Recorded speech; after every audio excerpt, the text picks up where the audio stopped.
What's up guys, Nick here. Today we're going to be installing the 105mm Cloudwheels on my Backfire G3.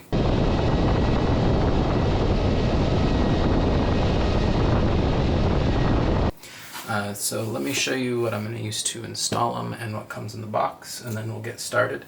So I'm just going to use this Savox tool. This is actually from my RC days. I still have this, but it's the right size for the screws on the board, and then just a regular T-tool. So this is what you get with the Cloudwheels box. So you get the two regular Cloudwheels, and then you get the two Cloudwheels donuts with all the screws nicely in here, and then you get a box of bearings for the front wheels, and then you get these two extra long screws that help you install the donuts on the back. So I'll show you how those work when we do the install here, but let's get started and get them on.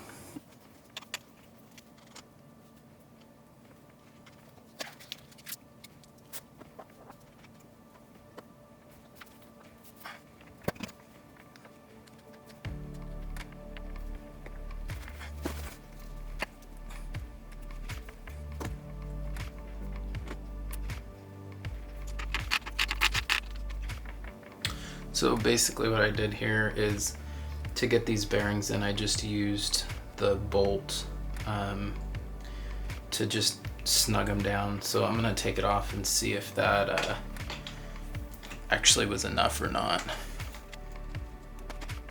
So it seems like it did get them pretty flush in there. So I think that's probably good. But we'll give them a little push with the skate tool here.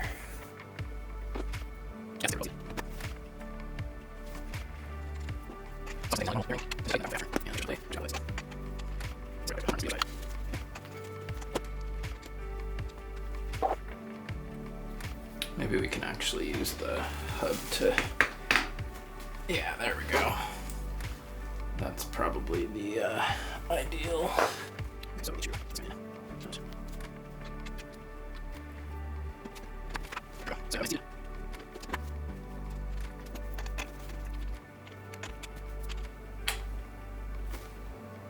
Perfect. All right, so let's do the backs now.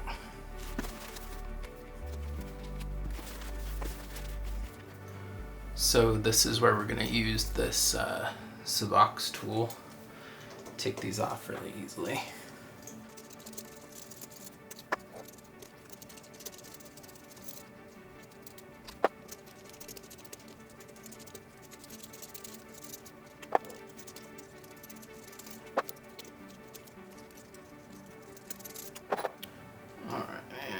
This hubcap should just come right off.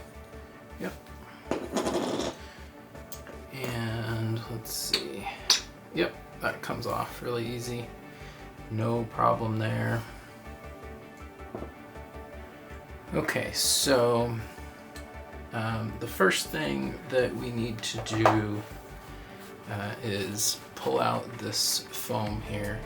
And these are all the new longer Cloudwheel screws.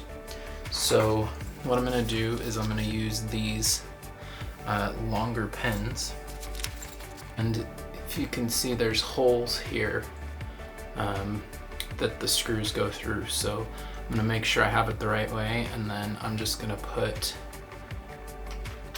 two of these all the way through. It really doesn't matter which two. So now I have two. So then I can kind of start to locate some holes on the back of the hub here. So I'm just going to screw these in just a tiny bit. Okay, so now that I have those screwed in to the hubs, let me show you here. So here they are. There's screw holes right here on the hubs. So these screw in like this, and then the whole wheel slides up. So these are literally just longer so that you can get these wheels lined up on the hubs. So now that they're lined up, I should be able to just push this guy down. Yep. So it just pushes right down. It really didn't take much force at all, so I don't know. I saw some other videos where people were struggling to put them on, so that just kind of slid right on, but that's good. So now I can take these guys and actually I need to put the hubcap on first. So I'm going to take these guys out, and then I'm going to put the hubcap back on. So I'm just going to line it up with the holes here. Now I should be able to just screw it back on. So I'm going to tighten these in a star pattern. So I'm going to go here, here, here, here, here. I don't know if that really matters, but in my automotive background, that's what you're supposed to do. So I'm going to do a star pattern here. And I'm just gonna I'm not really gonna tighten these down a whole lot this round. So this is just to kind of get initial tightness. So this is our first one, second one, third one. So there's there, over time. And then this one. And that's over here. This guy. And then this one. Okay, so that one's pretty tight. Okay, so now is when I'm actually going to try and torque them in their pattern here. So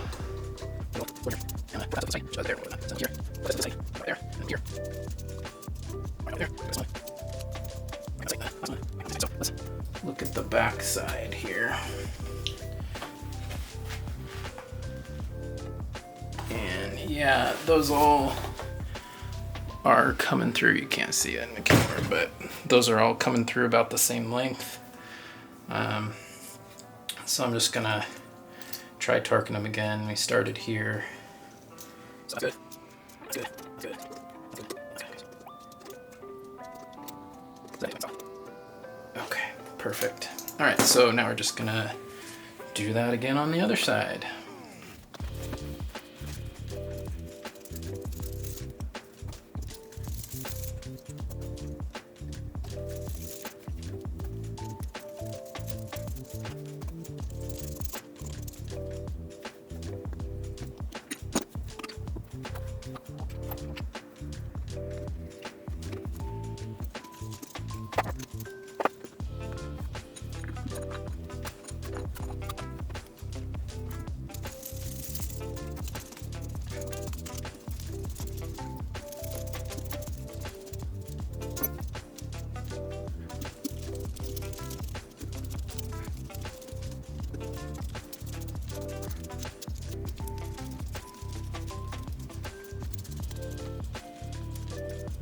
Okay, so here's where I'm actually going to torque them. And man, if you've got some type of like an electric screwdriver that's not too powerful, I would do it, because like my hands are so worn out at this point.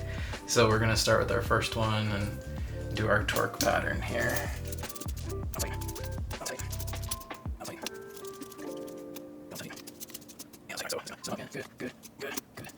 So before I end this part, there's one thing that I just remembered that I wanted to try, which is I want to see if I can make the remote match the 105. So someone on the forums was telling me that there should be a firmware update that came on some of the later boards, which mine's fairly new. It was ordered in November of 2021.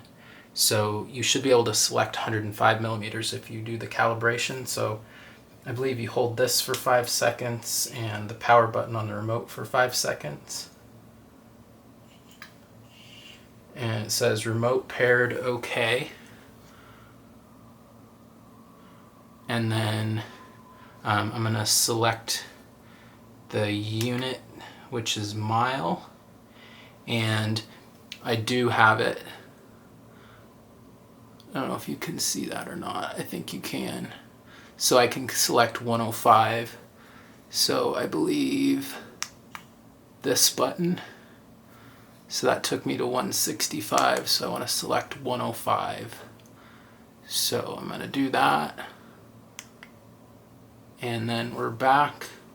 So that should mean that my miles per hour and my odometer, which it didn't reset the trip odometer, so that's really cool. So I still know how many miles I've gone on the board.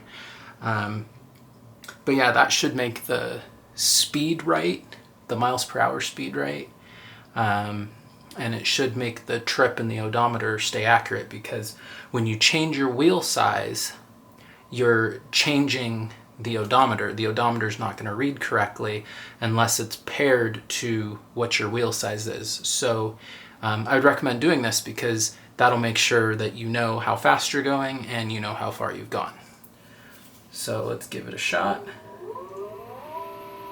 Yep, and they spin really nicely.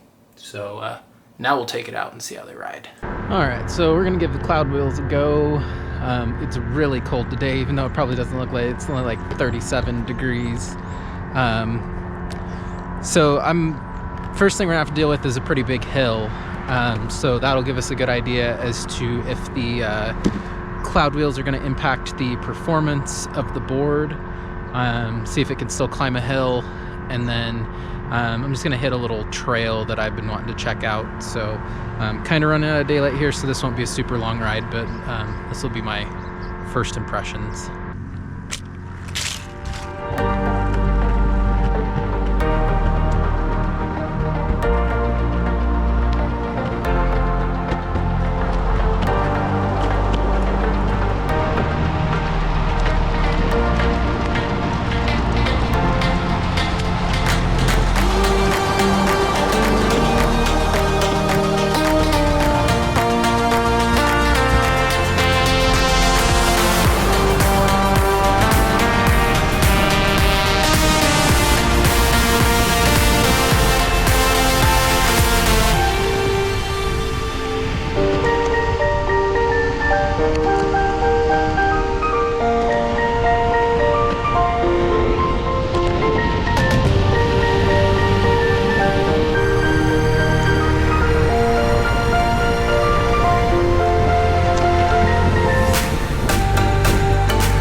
All right, guys, well, that's about all the further I want to go today.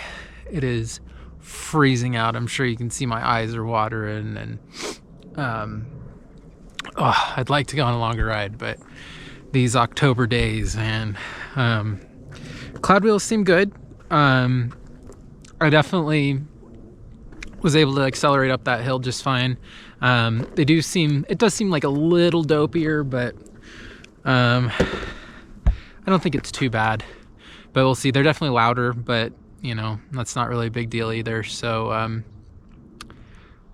I think, I don't know, I'm not wearing my Vans today. I'm wearing my Hokas, so I've never ridden this board with Hoka, so it's probably not the greatest test of like how squishy they are, because those have big soles, but it definitely seems like it absorbs bumps a lot better. It rolls over things. Like these cracks that are in this path, I don't have like super harsh hits every time I go over one, which might have been the case with the other wheels. So let's ride back.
So that's it for today. Made it back. I think I got up to about 24, 25 miles an hour. I'll have to put the overlay on it and see. So yeah, that's the first ride with Cloudwheels, guys. Stay tuned for a little bit more. So quick update, short for a range test with the Cloudwheels on the Backfire G3. This last time I did this route, I got 12 miles before I started to get the low battery warning.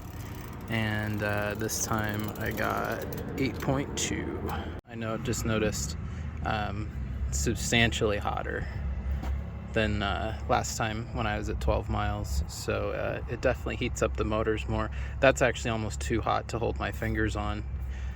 So I guess we'll see how it does on the longevity of the hub motors.